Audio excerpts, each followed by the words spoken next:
বিশ্ববাজারে স্বর্ণের দামে আবারও বড় ধরনের পতন দেখা গেছে। মধ্যপ্রাচ্যের চলমান অস্থিরতা, তেলের উচ্চ মূল্য এবং বৈশ্বিক মূল্যস্ফীতির আশঙ্কার মধ্যে বৃহস্পতিবার স্বর্ণ ও রূপার দাম কিছুটা কমেছে। এর প্রভাব পড়েছে দেশের বাজারেও।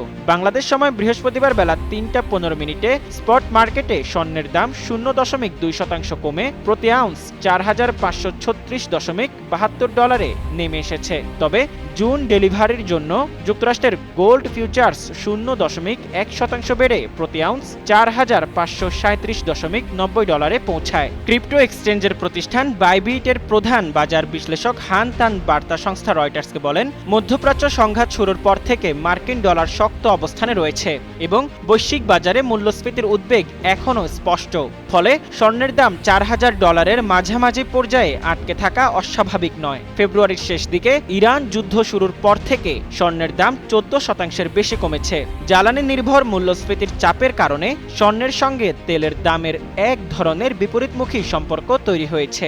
এছাড়া রূপার দাম 0.5% কমে প্রতি আউন্স $75.60 নেমেছে। প্লাটিনামের দাম 0.4% কমে দাঁড়িয়েছে $1,943.25। তবে প্যালাডিয়ামের দাম অপরিবর্তিত থেকে প্রতি আউন্স $1,369.48 স্থির রয়েছে।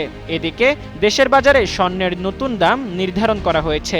দেশীয় বাজারে প্রতি ভরি স্বর্ণের দাম নির্ধারণ করা হয়েছে 22 ক্যারেট 2,38,121 টাকা, 21 ক্যারেট 2,27,331 টাকা, 22 ক্যারেট 1,94,887 টাকা, সনাতন পদ্ধতি 1,58,689 টাকা।